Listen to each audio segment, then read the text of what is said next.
In the merciless sun of Arizona's Red Hollow Ranch, 1883, Mara, a washerwoman stripped of her real name and her promised freedom, discovers the stain that could end her tormentor forever. But revenge demands more than rage. It requires silence, patience, and a secret shared with a lone Comanche warrior who knows the desert's hidden poisons. What happens when a forgotten woman's quiet fury meets a plant that forces Skin to confess every buried sin? Will the truth rise from a dry well, or bury her first? This tale has left listeners in tears at its final reckoning. Stay until the end. If you're ready for a story of silent justice in the unforgiving West, hit subscribe now. Drop a comment with where you're watching from, and let's ride this out together. You won't want to miss how one shirt changes everything. The Arizona sun in 1883 didn't rise gently. It slammed down like a blacksmith's hammer, turning the earth at Red Hollow into cracked iron by noon. Dust devils spun lazily across the cattle pens, carrying the sharp stink of manure and the low bellows of longhorns too thirsty to care. At the edge of the dry creek bed, where the water had long since given up pretending to flow, Mara knelt beside her wash tub, sleeves rolled to the elbows, arms plunged elbow deep in scalding water laced with lye.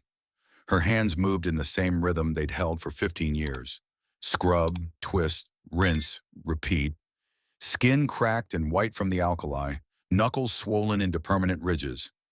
She was 30 now, though no one at the ranch called her by the name her mother once whispered.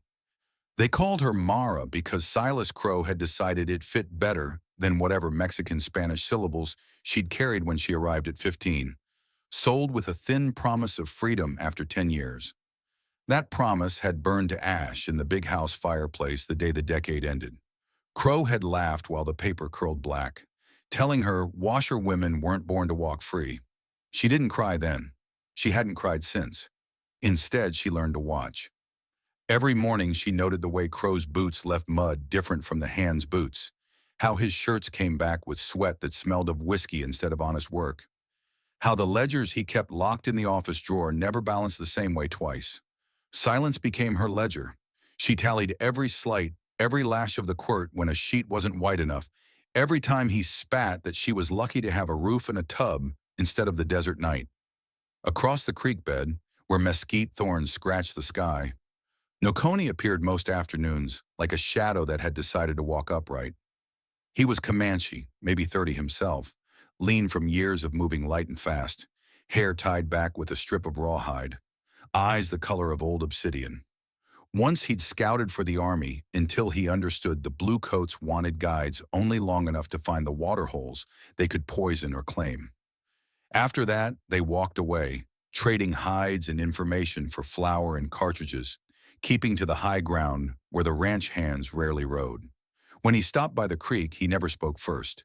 He'd squat on his heels, watch her work for a minute or two, then set down a small bundle, rabbit pelts, sometimes mesquite beans, and wait. Mara would nod once, fold the hides into her basket without comment, and hand him a tin cup of weak coffee she'd kept warm under the coals. Their eyes met in those brief exchanges, steady and wordless. Two people who knew what it meant to survive on land that belonged to whoever held the sharper knife. The desert didn't reward talk. That August the heat pressed harder, the kind that made iron taste like blood on the tongue. Mara was wringing out a pair of Crowe's long johns when the bundle arrived, tossed from the back of a buckboard by one of the hands without a word. She unfolded the pile, socks stiff with trail dust, a neckerchief yellowed from sweat, then the white linen shirt and underdrawers that always came last because Crowe liked them spotless. She dipped the shirt first. The water stayed clear for a heartbeat, then darkened, not the faint purple of spilled claret, not the muddy swirl of alkali dirt, but a deep, rusty iron that clung to her fingers when she lifted the cloth. She froze, blood still fresh enough that the smell cut through the lye like a blade.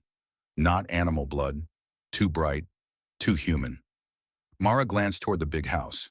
Crowe stood on the porch, binoculars raised, scanning the distant ridges as though expecting trouble from the horizon.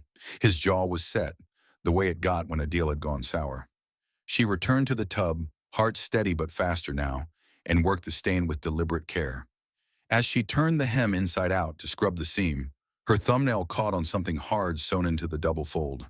She worked the threads loose with the tip of her knife, slow, careful, the way she'd learned to skin a rabbit without tearing the pelt. A small brass badge slipped into her palm. Federal Land Surveyor's mark, eagle clutching a chain and plumb bob, edges still sharp. 6 months earlier, a government man had ridden in to measure Red Hollow's boundaries against neighboring claims. He left one morning and never reached the county seat. Folks said he'd turned back south. Folks lied when they were afraid. Mara closed her fingers around the badge until the metal bit her skin. She looked again toward the porch.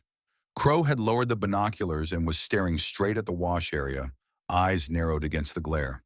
For a moment, their gazes locked across the dust in the dry creek. Then he turned away, disappearing inside the house.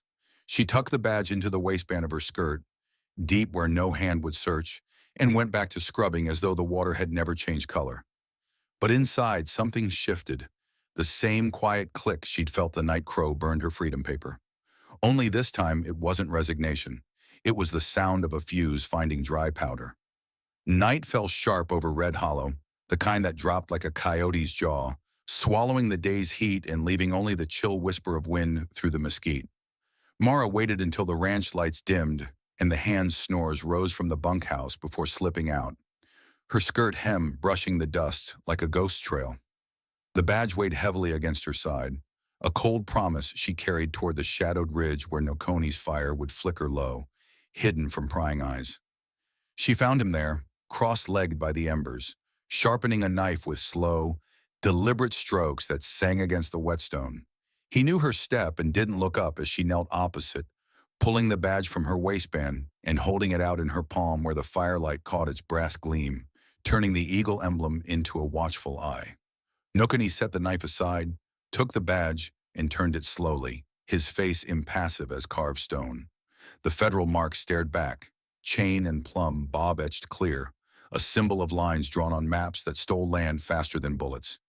He handed it back, met her gaze across the flames and said, his voice low and steady like the rumble before a flash flood, "This land swallows men whole. It's chewed this one and spit out his bones somewhere quiet." Mara nodded, tucking the badge away, her mind racing through the implications. The surveyor's visit 6 months back, his questions about boundary stakes that didn't match old deeds, Crowe's hospitality turning sour the night before the man vanished. Rumors had swirled. He'd ridden south, got lost in the Badlands, met Apaches. But blood on linen didn't lie, and badges didn't sew themselves into hems by accident. Nokoni stood and motioned her to follow, leading her deeper into the K mountain cleft, where moonlight barely pierced the thorn walls. The air grew thick with creosote and sage, masking something sharper, more bitter. He stopped at low shrubs, leaves glossy and three-lobed, vines twisting like veins over the rock.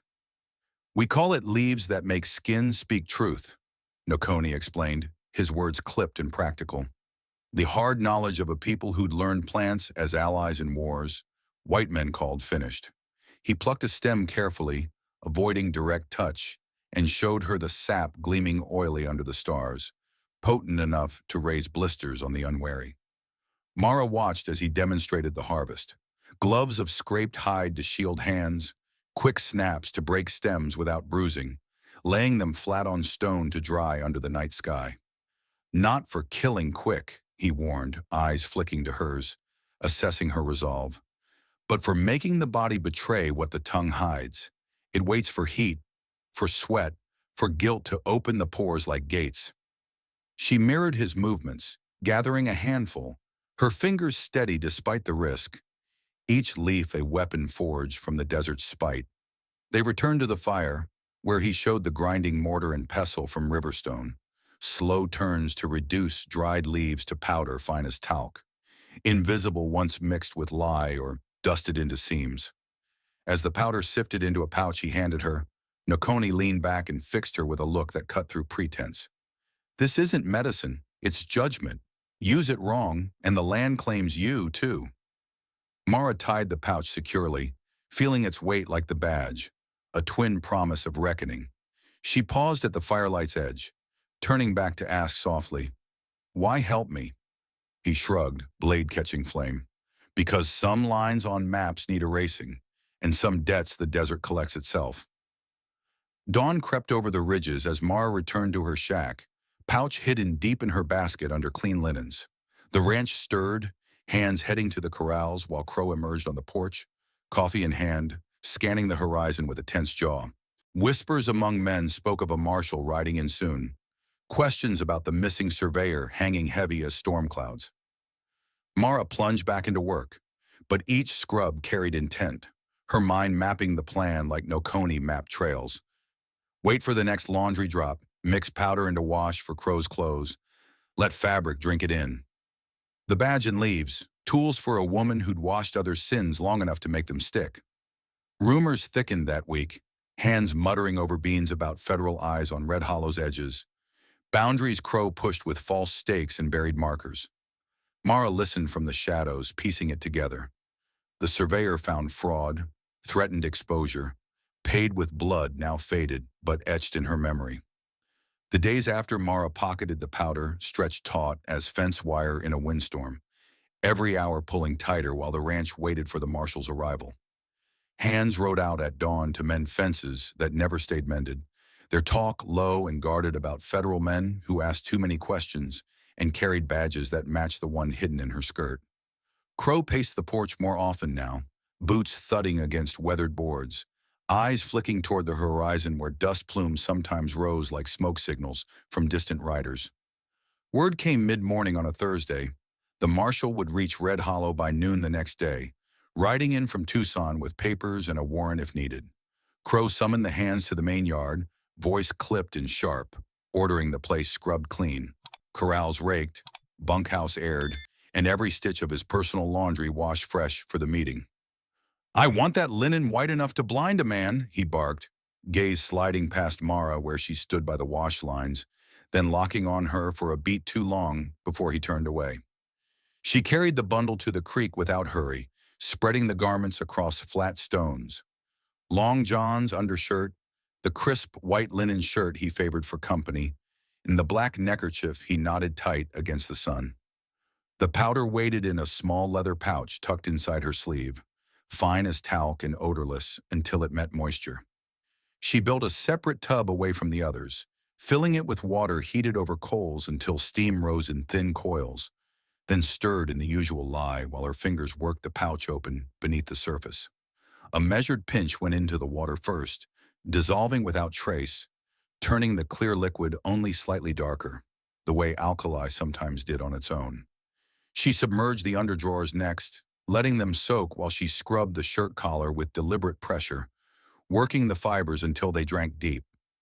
The neckerchief followed, folded precisely so the knot would press against skin when tied. Each piece absorbed the poison like dry earth took rain, slow, invisible, patient. As she wrung them out and hung them on the line, the sun hammered down, drawing moisture from the cloth in faint wisps that shimmered and vanished. The powder needed heat to wake, sweat to carry it inward, guilt to open the gates. Mara trusted the desert to provide the first two in Crow's conscience, if he still had one, to supply the last. She stepped back, watching the garments billow gently, white flags of surrender he would wear without knowing. That evening, a hand named Buck lingered near the wash area longer than usual, leaning against a post with thumbs hooked in his belt, eyes narrowed under the brim of his hat. Buck had ridden for Crow 12 years, loyal as a branded steer, quick with a quirt when orders came down. He spat tobacco juice into the dust and drawled, "You've been mighty quiet lately, Mara. Water smells different today, sharp like something died upstream." She kept her hands moving, folding a sheet with crisp snaps that echoed across the creek. "Lies fresh," she answered evenly, meeting his stare for only a second before dropping her eyes back to the cloth. "Pattern likes his collar stiff," Buck grunted, pushed off the post and walked away. But his boots left prints that circled wider than necessary, as though measuring her shadow. Night settled heavy, stars sharp as knife points overhead. Mara lay on her pallet in the shack, listening to the creak of the big house settling and the distant cough of cattle in the pens. The powder was in place now. Tomorrow the marshal would arrive, Questions would sharpen, and Crow's nerves would fray like old rope. She closed her eyes, picturing the shirt against his skin. The first faint itch he would dismiss as dust, the slow burn that followed when sweat opened pores and carried toxin deeper. If the story of a washerwoman turning poison into justice keeps you listening through the dark hours, consider hitting subscribe. Channels like this one keep the old tales alive so the desert doesn't forget its debts. The truth has a way of rising when least expected, and Red Hollow's reckoning was only hours away. Dawn broke pale and merciless. Mara rose before first light, checked the lines where the garments had dried overnight into crisp perfection, then folded them with care and carried the stack to the back door of the big house.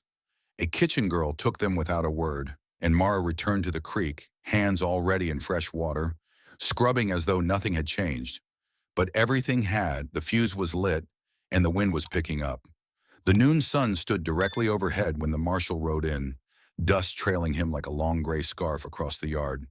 He was a lean man in a dark coat, badge glinting dull under the brim of his hat, horse lathered from the long push out of Tucson.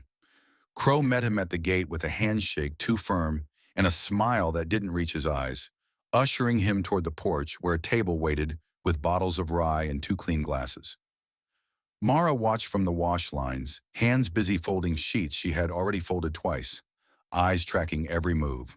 Crowe wore the linen shirt crisp and white, collar turned down sharp, neckerchief knotted tight at the throat. The marshal took a seat, boots scraping wood, and laid a leather folder on the table. Maps, affidavits, the surveyor's last report stamped with the same eagle that had fallen into her palm nights before. They started civil, voices low against the wind that rattled the corrals. The marshal opened the folder, spread a map marked with red lines, and asked about the boundary stakes moved 2 seasons back.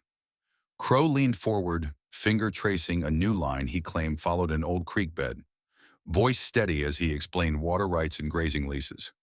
Sweat began to beat at his temples.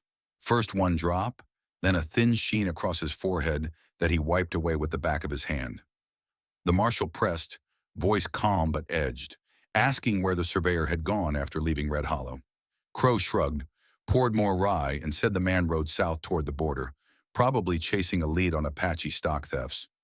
As he spoke, he tugged at the collar once, then again, as though the fabric had suddenly shrunk. A faint redness crept up his neck, subtle at first, like sunburn starting to bloom. Mara moved closer under the pretense of hanging a fresh sheet on the line nearest the porch, close enough to hear the marshal's next question cut sharper. His horse turned up in Yuma without a rider, saddlebags empty. You recall seeing him after that last supper here? Crowe laughed once, short and dry, but the sound caught in his throat. He scratched at the side of his neck, nails leaving pale tracks that flushed red almost immediately. The itch built slowly, a prickling under the linen that he tried to ignore while answering about ledgers and cattle counts. His free hand drifted to the shirt front, rubbing in small circles, then pressing harder as though to smother the sensation. The marshal noticed, eyes narrowing, but kept his tone even, sliding another document across the table. A sworn statement from a neighboring rancher about disputed water holes. Crowe's breathing grew shallower. He shifted in the chair, crossed his legs, uncrossed them, and wiped sweat from his brow with the neckerchief. When he pulled it away, the cloth stuck briefly to damp skin, and he stared at it a second too long before tucking it back. The redness had spread now, creeping from collar to jawline, tiny pinpricks of irritation rising like heat rash gone wrong. He stood abruptly to refill the glasses, movements jerky, and as he turned, the marshal's gaze dropped to a small brass glint peeking from the shirt pocket. The badge re-sewn by Mara into the inner lining, where it would press against ribs with every breath. Crowe froze mid-step, hand hovering over the pocket, then forced a casual reach for the bottle. The marshal rose too, slow and deliberate, voice dropping low. Mind if I take a look at that pocket, Mr. Crowe? Crowe laughed again, louder this time, but it cracked at the edges. Just an old trinket, he said, fingers brushing the fabric. The marshal stepped closer, hand extended, and in that moment Crowe yanked the pocket open to prove his point, only for the badge to tumble free, spinning once on the porch boards before coming to rest face up, eagle staring skyward. The marshal bent, picked it up, turned it in the light, recognition hardening his features. Crowe backed a step, hand flying to his throat where the skin had begun to swell in angry welts. He clawed at the collar, tearing 2 buttons loose, exposing red patches that blistered before their eyes. "Heat," he rasped, voice rising. "Just the damn heat. Everybody knows Arizona cooks a man alive." But the marshal wasn't listening anymore. He pocketed the badge, signaled to 2 deputies waiting by the gate, and turned back to Crowe, who was now raking nails down his forearms, leaving bloody furrows. The linen shirt clung wetly to his chest, fabric turning translucent over rising blisters that popped and wept clear fluid. Crowe staggered, caught the porch rail, eyes wild as he shouted at shadows only he could see. "Get off me! Get your hands off! Damn you, you slipped! You slipped right into that hole!" From the wash lines, Mara watched the first real break, the poison finally speaking through skin that could no longer lie. The marshal ordered the deputies forward, voice calm as prairie after rain, while Crowe dropped to his knees, tearing at the shirt until it hung in rags, chest a map of raw, suppurating flesh. The reckoning had begun, and the desert listened without mercy. The deputies moved fast once the marshal gave the nod, hauling Crowe to his feet while he thrashed and clawed at the remnants of his shirt, skin splitting open in fresh welts that wept onto the porch boards. His screams had lost shape, turning raw and animal, words tumbling out between gasps about slipping feet, dry wells, and hands that wouldn't let go. The marshal listened without expression, then turned to the hands gathered at the yard's edge and pointed toward the old well behind the corrals, the one the cattle avoided, the one even the oldest hands skirted wide when driving stock through the back pasture. 2 deputies uncoiled rope from their saddles, tied it to the windlass, and lowered a lantern first, its flame flickering against damp stone walls that swallowed the light after 20 feet. The smell rose before anything else, stale water, rot, and the sweet metal tang of old blood long since dried. One deputy leaned over the lip, lantern swinging, and called up that he saw boot leather protruding from the mud at the bottom. Crowe went rigid at the words, then collapsed again, knees buckling as though the earth itself had yanked him down. They rigged a bosun's chair from spare leather and sent a hand down, slow and careful, while the marshal kept one boot on Crowe's chest to stop him crawling away. The rope creaked against the pulley. Minutes stretched while dust settled in the silence. When the man surfaced, he carried a single riding boot caked in gray mud, laces still tied, the federal stamp faint but legible on the inside tongue. The marshal took it, turned it once, then nodded to the deputies. "Keep digging. Everything comes up." Mara slipped away during the commotion, moving through the kitchen door while eyes stayed fixed on the well. She knew the big house layout better than anyone. The loose floorboard under the desk, the false panel behind the bookshelf where Crowe kept the iron safe. Her fingers found the combination dial by feel, numbers she had watched him turn 1,000 times while pretending to sweep. The door swung open with a soft click. Inside lay ledgers stained with coffee rings, bundles of deeds, and at the bottom, the thin sheaf of paper she had signed 15 years earlier in a Tucson courthouse.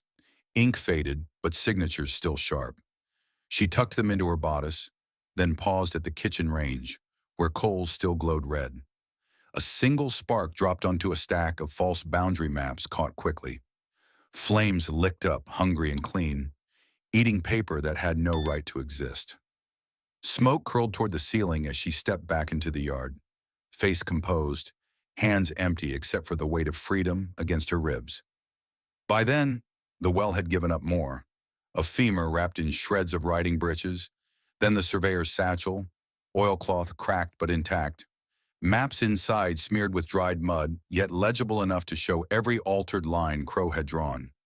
The marshal spread them on the ground, deputies holding lanterns while he traced the fraud with a gloved finger. Crowe, now bound wrist and ankle to a fence post, watched with eyes swollen nearly shut, mouth working soundless curses until the pain forced another scream. "He slipped," he rasped again, voice breaking. "He slipped, and I tried to pull him. God, the hands came up cold." The marshal cut him off with a sharp look, then turned to the deputies. Load him for transport. Tucson wants him breathing when he faces the judge. They dragged Crowe toward the buckboard, his bare torso a ruin of blisters and blood, every jolt drawing fresh howls that echoed across the pens. Buck appeared then, stepping from the barn shadows with revolver drawn, barrel leveled at Mara's back as she crossed the yard toward the gate. His face was tight, loyalty warring with the fear he saw spreading among the other hands. You did this, he growled, thumb cocking the hammer.